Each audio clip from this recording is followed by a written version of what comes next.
உலகெங்கும் இருக்கும் spiritual tax Tamil நேயர்கள் அனைவருக்கும் ஆஸ்ட்ரோ பூர்ணாவின் அன்பார்ந்த வணக்கங்கள்.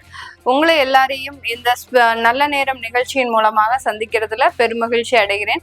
இன்னைக்கு நாம பார்க்கக்கூடிய சிறப்பு பதிவு அடுத்த 60 நாட்களுக்கு இருக்கக்கூடிய அந்த கிரகங்களின் மாற்றத்தால இருக்கக்கூடிய பொதுவான பலன்களை பார்க்க போறோம்.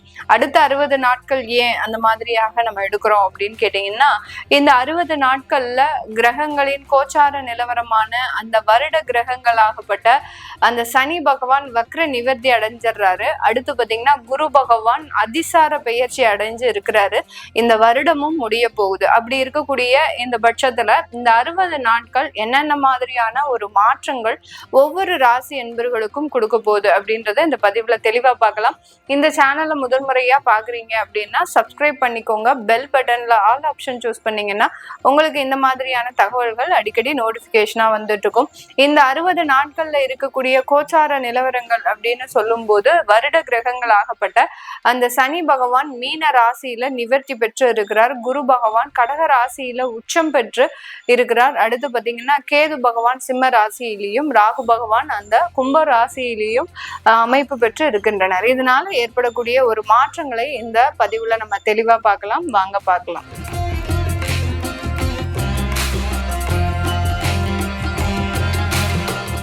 மீன ராசி என்பர்களுக்கு அடுத்து வரக்கூடிய 60 நாட்களினுடைய தன்மைகள். 60 நாட்கள்ல உங்களுடைய ராசி அதிபதி குரு பகவான் 5ஆம் இடத்துல உச்சம் பெற்று இருக்கிறார். அதே சமயத்துல உங்களுடைய ராசியிலேயே வக்ரமாக இருந்த அந்த சனி பகவான் வக்ர நிவர்த்தி அடைந்து இருக்கிறார். இது ஒரு மிகப்பெரிய ஒரு மாற்றங்கள். இதனால இந்த மீன ராசி என்பர்களுக்கு ஜென்ம சனி அப்படின்றது கொஞ்சம் உங்களுக்கு ஒரு மிடிலான ஸ்டேஜ்ல இருக்கு. இந்த காலகட்டம் ரொம்ப கேர்ஃபுல்லா சில விஷயங்களை நீங்க ஹேண்டில் பண்ணக்கூடிய ஒரு தருணமாக இருக்கும். நிறைய பேருக்கு வேலையை இழக்கக்கூடிய ஒரு நேரமாக இருக்கு.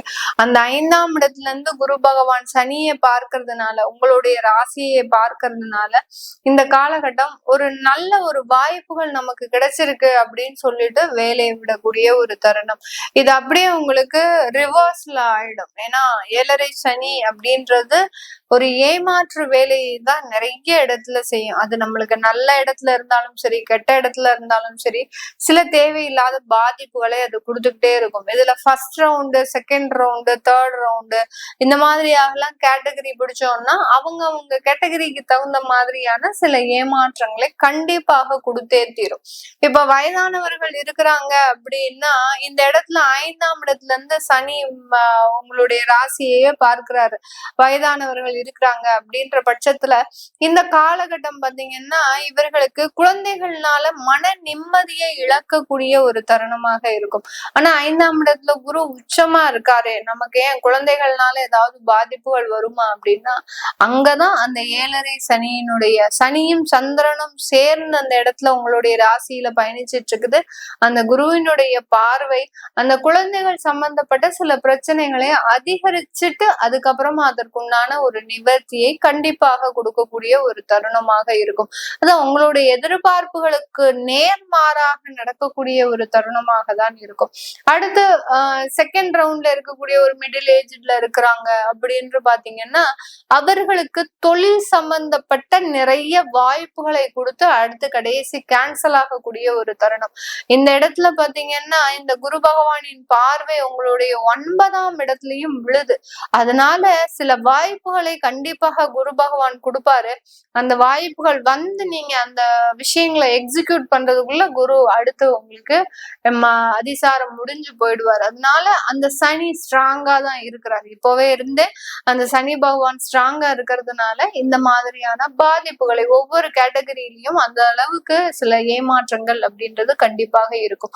உங்களுடைய உறவுகள் நண்பர்கள் கிட்ட பெரிய அளவுக்கு பணம் பரிமாற்றம் வச்சுக்க கூடாது. வச்சுக்கிட்டீங்கன்னா அது மிகப்பெரிய ஒரு இழப்புகளை தரக்கூடிய ஒரு நேரமாக இருக்கும்.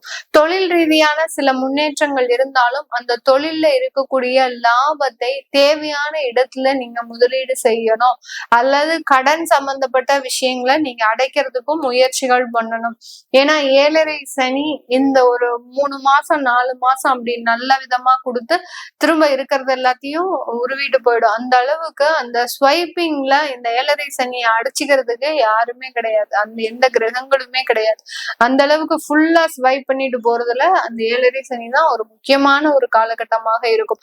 அதனால இந்த மீன ராசி என்பர்கள் தனக்கு தான் எல்லாம் தெரியும் அப்படின்னு நினைச்சிட்டு சில விஷயங்களை ஹேண்டில் பண்ணாம மற்றவர்களினுடைய அறிவுரையும் கேட்டு இந்த இடத்துல நீங்க நடந்தீங்க அப்படின்னா கண்டிப்பாக ஒரு நல்ல ஒரு சேஞ்சஸ் அப்படின்றது கிடைக்கும்.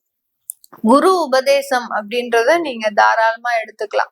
அதாவது ஸ்பிரிச்சுவலா இருக்கக்கூடியவர்கள் நிறைய பேரு நிறைய யோகா பயிற்சிகள் இல்ல ஒவ்வொரு சித்தர் சமாதிக்கெல்லாம் போய் வழிபாடு பண்றீங்க அப்படின்னா அந்த இடத்துல குரு உபதேசம் எடுத்துக்கோங்க. குரு உபதேசம் எடுத்துக்கிட்டீங்க அப்படின்னா உங்களுக்கு சில ஒரு மாற்றங்கள், உங்களை அறியாத ஒரு பிரச்சனைகள்ல இருந்து வெளிவரக்கூடிய ஒரு நல்ல ஒரு அமைப்பு அப்படின்றது கண்டிப்பாக இருக்கும்.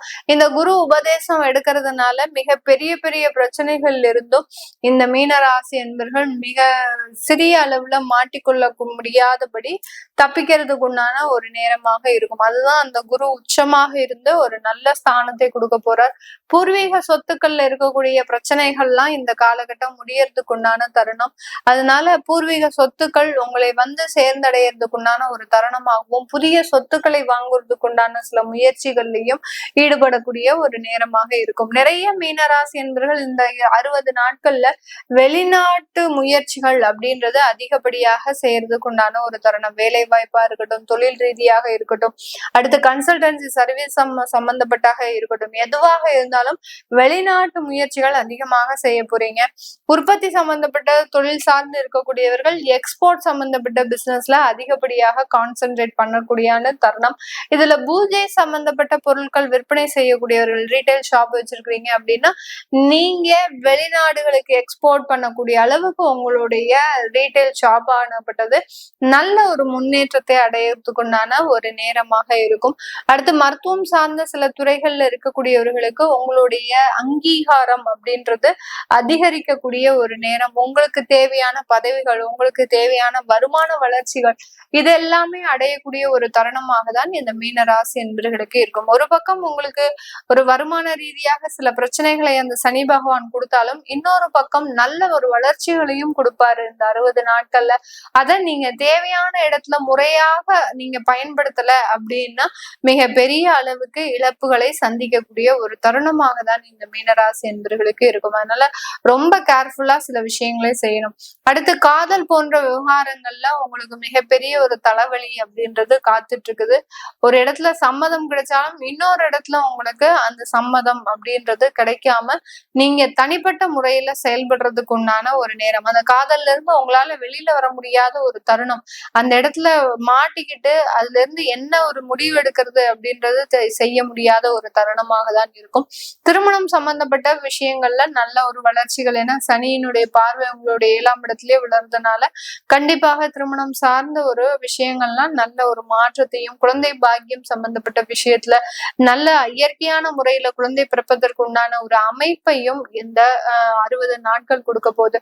இது எல்லாமே நம்ம கோச்சார நிலவரப்படி பலன்களை கணிச்சு சொல்லியிருக்கிறோம். உங்களுடைய சுய ஜாதக தசாபுத்தி பலன்களை தெரிஞ்சுக்கணும் விருப்பப்படுறவங்க கீழே இருக்கிற நம்பருக்கு வாட்ஸ்அப்ல அப்பாயின்மெண்ட் வாங்கிட்டு நீங்க கன்சல்ட் பண்ணிக்கலாம். உங்களிடமிருந்து விடைபெறுவது உங்கள் ஆஸ்ட்ரோ பூர்ணா. நன்றி, வணக்கம்.